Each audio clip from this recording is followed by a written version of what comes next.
Welcome everyone to Physica. So let's continue solving the general aptitude section part A. So 1 to 5 questions मैंने कर दिए थे, now 6 से start करूँगा.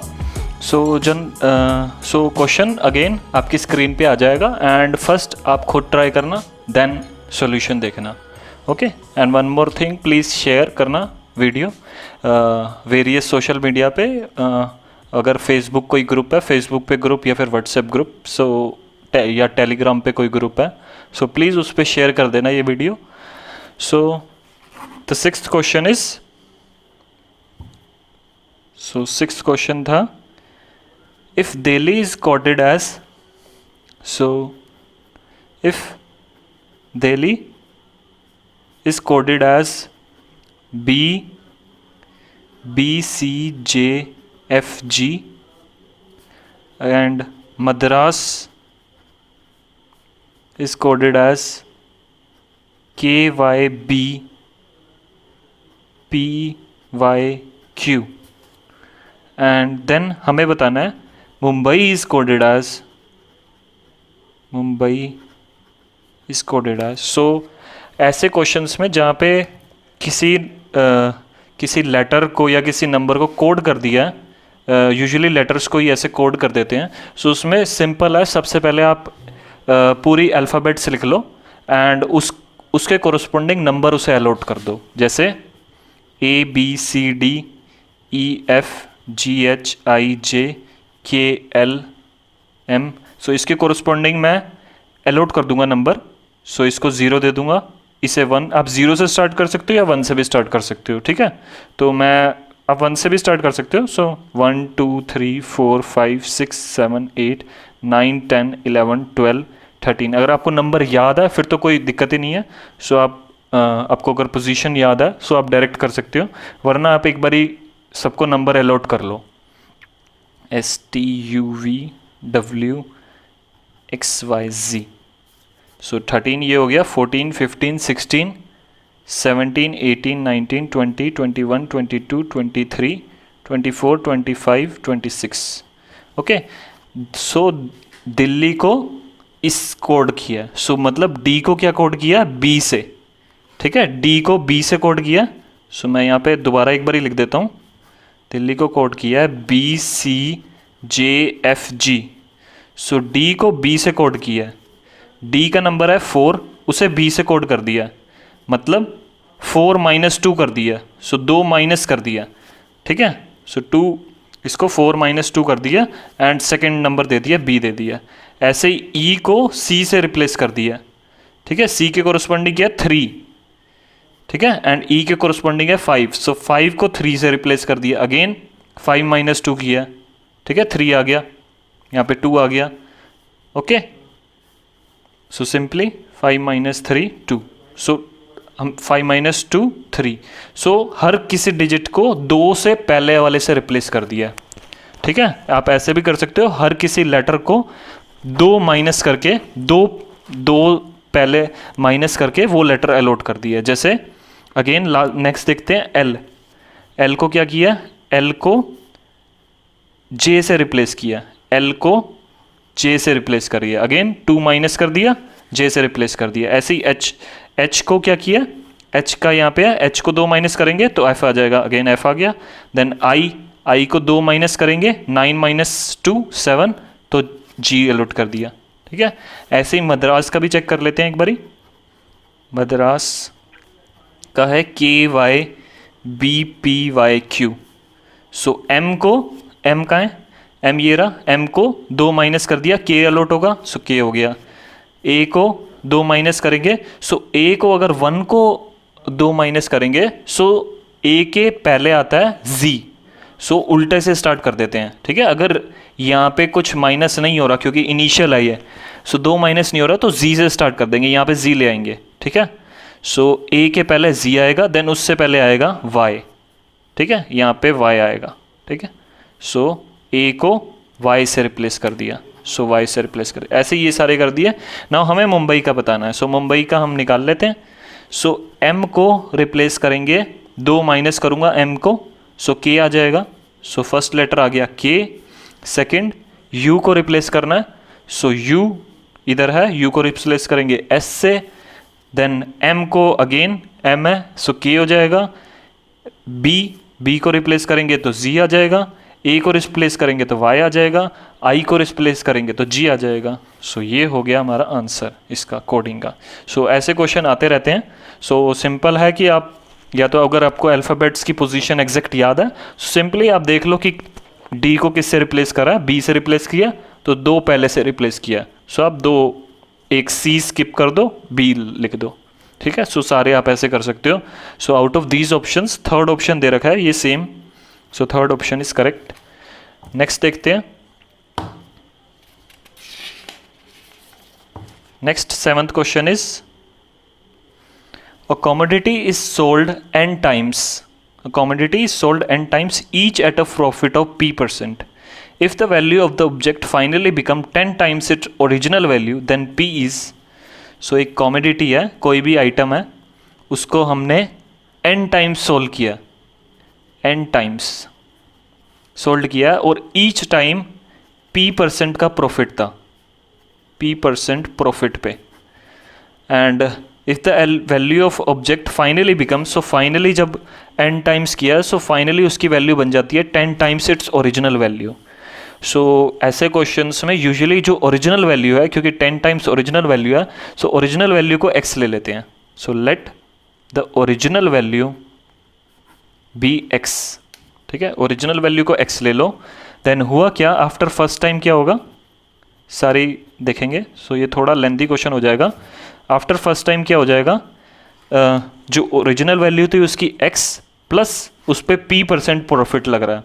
सो p by 100 कितना p%, p% ऑफ और it's original value, p by 100 of x। So इसकी ये वैल्यू हो जाएगी आफ्टर फर्स्ट टाइम जब सोल्ड करेंगे उसे। सो ये हो जाएगा x 1 plus p by 100। Okay, so first time के बाद उसकी वैल्यू इतनी हो जाएगी। नाउ आफ्टर सेकेंड टाइम क्या होगा, after second time, so second time इस पर सोल्ड करेंगे। सो इसकी ये वैल्यू तो है ही 1 plus p by x, 1 plus p by 100 plus इस पे p% प्रॉफिट मिलेगा। सो इस पे p% प्रॉफिट मिलेगा, मतलब इसको मल्टीप्लाई करेंगे p बाय 100 से। ओके, ये स्टेप समझ में आ गया कि ओरिजिनल वैल्यू, अब नाउ सेकेंड टाइम के लिए ओरिजिनल वैल्यू, इसकी वैल्यू ये है और इसी पे ही हमें p% प्रॉफिट मिल रहा है। सो ये प्रॉफिट वाली टर्म होगी, ये इसकी ओरिजिनल वैल्यू होगी।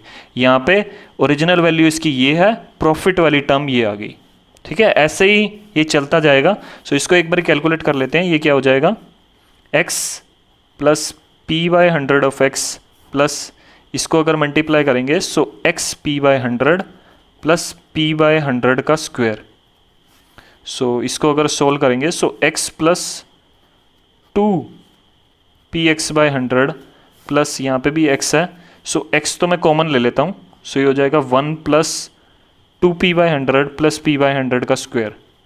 इसको क्या लिख सकता हूँ, x ये a प्लस b का होल स्क्वायर की फॉर्म में है। सो 1 प्लस p बाय 100 का स्क्वायर हो जाएगा ये।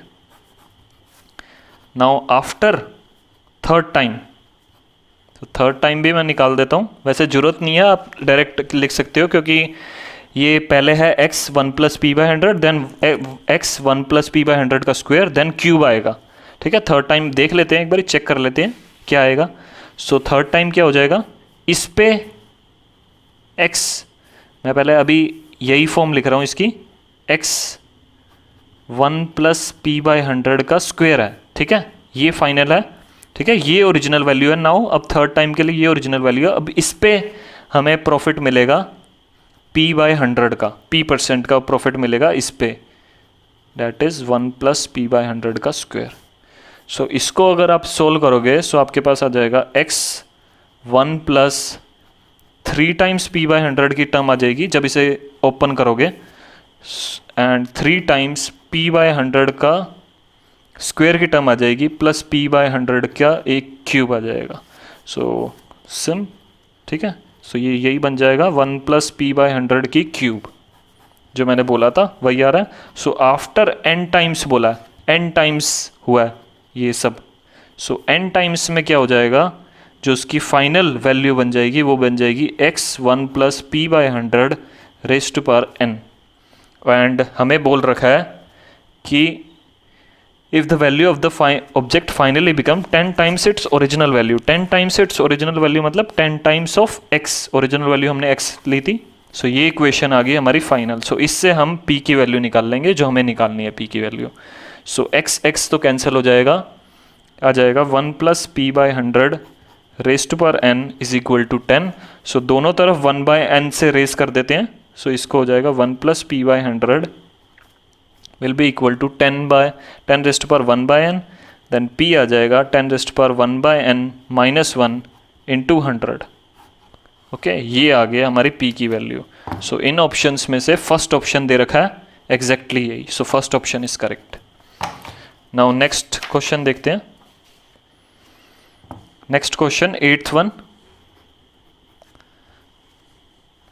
इन order to estimate the number of fish और species B in a pond, so species B हमें फाइंड करनी है, species B in a pond हमें ये फाइंड आउट करनी है।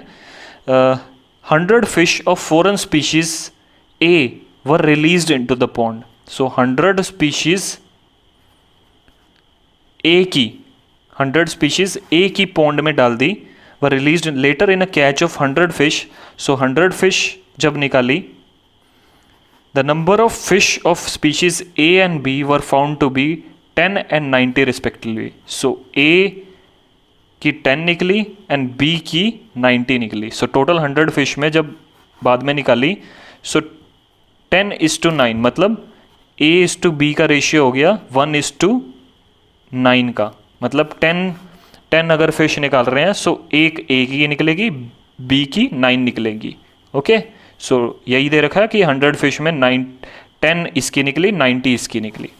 नाउ हमें क्या बताना है, assuming homogeneous distribution of the species and no changes in the species, और चेंज नहीं हो रहा है कुछ भी, होमोजीनियस डिस्ट्रीब्यूशन है, and no changes in the number of either species, the estimate number of fish of species B in the pond, so B की estimate करना है कि कितनी होंगी species, so let B की species X थी, ठीक है X थी। now finally हमने क्या किया, 100 species A की डाल दी, so X plus 100 कर दिया हमने, ठीक है X species हैं B की, 100 species हैं 100 species हैं A की, एंड जो हमने बाद में ये जो डिस्ट्रीब्यूशन निकाला है ये 1:9 का निकाला है। सो हम क्या ऐड करें इसमें कि डिस्ट्रीब्यूशन इस रेशियो में आ जाए 1:9 में। सो ये 100 है, सो अगर स्पीशीज़ A का रेशियो, सो मैं इसको उल्टा लिख देता हूँ, 100 प्लस x कर देता हूँ, सो ये हो जाएगा A और B की, एंड A और B का हमने रेशियो देखा है ये 1:9 है, सो अगर ये 100 है तो ये 900 होना चाहिए, सो 100 प्लस 900 होगा, सो टोटल फिश हो जाएंगी 1000, एंड ये रेशियो बन जाएगा ये ये B, सो A:B का रेशियो बन जाएगा 100:900, एंड बोल रखा है होमोजीनियस डिस्ट्रीब्यूशन है, सो रेशियो सेम ही रहेगा, सो A:B का रेशियो इसमें भी 1:9 ही रहेगा जो 100 फिश निकालने में रहा है। ओके, सो मतलब B की स्पीशीज थी 900, so out of these options first option दे रखा है 900, सो 900 इसका आंसर होगा। ओके, काफ़ी सिंपल क्वेश्चन था, बस लैंग्वेज थोड़ी घुमा फिरा के दे देती, सो आप अगर ढंग से अच्छे से पढ़ लोगे एक बारी क्वेश्चंस तो इजीली सॉल्व कर लोगे, बहुत इजी क्वेश्चन था ये। ओके, नेक्स्ट देखते हैं। नेक्स्ट क्वेश्चन है 9th वन, सो ये फिगर दे रखी है, अगर आपको दिख रही है सो आपकी स्क्रीन पे आ जाएगा वैसे, सो ये फिगर दे रखी है, हमें बताना है complete the figure below with the correct block, so इसको कंप्लीट करना है। सो इसको कंप्लीट कैसे करेंगे, आप वैसे तो खुद ही ड्रॉ करके देख लो एक बारी, क्योंकि अगर आप ऑप्शंस में से देखोगे तो कंफ्यूज हो जाओगे इसमें, इसलिए यूजुअली है कि ऐसे क्वेश्चन में आप फिगर खुद ही बना लो, सो आपको एग्जैक्ट ऑप्शन दिख जाएगा। ठीक है, सो इसे मैं कंप्लीट करूँगा, सो यहाँ पे एक और ब्लॉक आएगा और यहाँ पे क्रॉस हो जाएगा, एंड ये जो यहाँ पे लाइन आ रही है ये पूरे तक नहीं जाएगी, यहाँ तक ही जाएगी, क्योंकि लेफ्ट सिमेट्री राइट सिमेट्री दोनों देखनी है, अप डाउन भी सिमेट्री देखनी है, एंड ये जो सिंगल लाइन है ये पूरी ऊपर तक जाएगी। सो ये इस टाइप का बनेगा। ठीक है, सो आउट ऑफ दीज ऑप्शंस अगर आप देखोगे, सो फोर्थ ऑप्शन एग्जैक्ट है, ठीक है।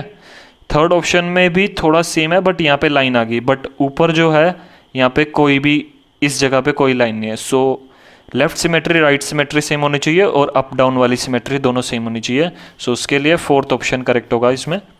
नाउ नेक्स्ट क्वेश्चन देखते हैं, 10th question, last one. So which of the following inferences can be definitely be drawn based on the plot shown. So ये plot दे रखा है, एक number of jobs versus number of employable people, and 2007 से 2017 तक का ratio दे रखा है, एंड ये जो सिंगल वाली लाइन है वो है एम्प्लॉयबल पीपल की, एंड डैश वाली लाइन जो है वो है जॉब्स वालों की। सो कितनी जॉब्स हैं ये डैश रिप्रेजेंट कर रहे हैं। सो अगर यहाँ से पहले देखेंगे, ये 2011 का है। सो 2011 से पहले अगर आप देखोगे, पहले आप समझ लो क्वेश्चन क्या दे रखा है, ठीक है। सो पहले क्वेश्चन पढ़ के आप पहले देख ही लो क्या क्या दे रखा है। सो 2011 से पहले क्या दे रखा है कि एम्प्लॉयबल पीपल बहुत ज़्यादा हैं एंड जॉब्स कम है। सो यहाँ पे अनएम्प्लॉयमेंट है, आपको दिख रही है। एंड 2011 के बाद जाते हैं तो जॉब्स ज़्यादा हैं, एम्प्लॉयबल पीपल कम है। सो मतलब जॉब्स ज़्यादा हो गई है, सो अनएम्प्लॉयमेंट कम हो गई है। सो इसमें से देखते हैं क्या क्या ऑप्शंस दे रखे हैं। फर्स्ट दे रखा है number of jobs and the number of employable people decreased at the same rate. Number of jobs and number of employable people decreased at the same rate from 2007 to 2017. So number of jobs तो increase हुई हैं बल्कि, ठीक है, number of jobs increase हुई हैं, and number of employable people जो हैं, number of employable people वो decrease हुआ है, but number of jobs जो हैं वो पहले यहाँ पे तो constant रही है, then decrease हुई हैं, लेकिन not at the same rate। यहाँ पे लिखा है at the same rate। Number of jobs यहाँ पे इंक्रीज जरूर हुई हैं इससे अगर कंपेयर करें नंबर ऑफ एम्प्लॉयबल पीपल से, बट ओवरऑल ये डिक्रीज हुई हैं, लेकिन not at the same rate. अगर सेम रेट में डिक्रीज होती सो नंबर ऑफ जॉब्स यहाँ पे भी कम ही रहती नंबर ऑफ एम्प्लॉयबल पीपल से, ठीक है। सो फर्स्ट ऑप्शन तो इनकरेक्ट है। सेकेंड ऑप्शन देखते हैं, there were surplus jobs from 2012 onwards, from 2012, ठीक है, यहाँ से 2012 या 2011 एक ही बात है, मैंने 2000 पहले 11 देख लिया था। सो काफ़ी पास पॉइंट ही है। सो 2012 के बाद लिखा है there were surplus jobs. So yes, jobs का जो डैश वाली लाइन है वो ऊपर होगी है। So there are just surplus jobs from 2012 onwards. So ये स्टेटमेंट करेक्ट है। नाउ थर्ड भी देख लेते हैं, अनएम्प्लॉयमेंट इंक्रीज्ड फ्रॉम 2012 ऑनवर्ड्स। 2012 के बाद बोल रहा है अनएम्प्लॉयमेंट इंक्रीज हुई है। नाउ अनएम्प्लॉयमेंट इज जब जॉब्स कम हैं एंड एम्प्लॉयबल पीपल ज़्यादा हैं, बट यहाँ पे क्या है कि जॉब्स तो बहुत सारी हैं, एम्प्लॉयबल पीपल कम है। सो अनएम्प्लॉयमेंट बल्कि डिक्रीज हुई है। सो ये भी इनकरेक्ट है। फोर्थ है minimum in employment was during 2007 and 2011, फॉज during 2007 and 2011, 2007 and 2011 minimum unemployment कह रही है। सो यहाँ पे मिनिमम एम्प्लॉयमेंट, यहाँ पे एम्प्लॉयबल पीपल ज़्यादा हैं एंड जॉब्स कम है। सो अनएम्प्लॉयमेंट यहाँ पे ज़्यादा है, यहाँ पे लिखा है minimum unemployment, it was maximum employment, यहाँ पे मैक्सिमम अनएम्प्लॉयमेंट है क्योंकि नंबर ऑफ जॉब्स कम है, एम्प्लॉयबल पीपल ज़्यादा हैं। यहाँ पे मिनिमम अनएम्प्लॉयमेंट है दूसरे रीजन में 2012 से 2017 तक। सो ये भी इनकरेक्ट है। सो सेकेंड ऑप्शन ही करेक्ट है, there are surplus jobs from 2012 onwards, या फिर अनएम्प्लॉयमेंट यहाँ पे कम हो गई है, मिनिमम हो गया अनएम्प्लॉयमेंट, लीस्ट अनएम्प्लॉयमेंट है इस रीजन में। सो सेकंड ऑप्शन यहाँ पे करेक्ट है। Okay, thank you.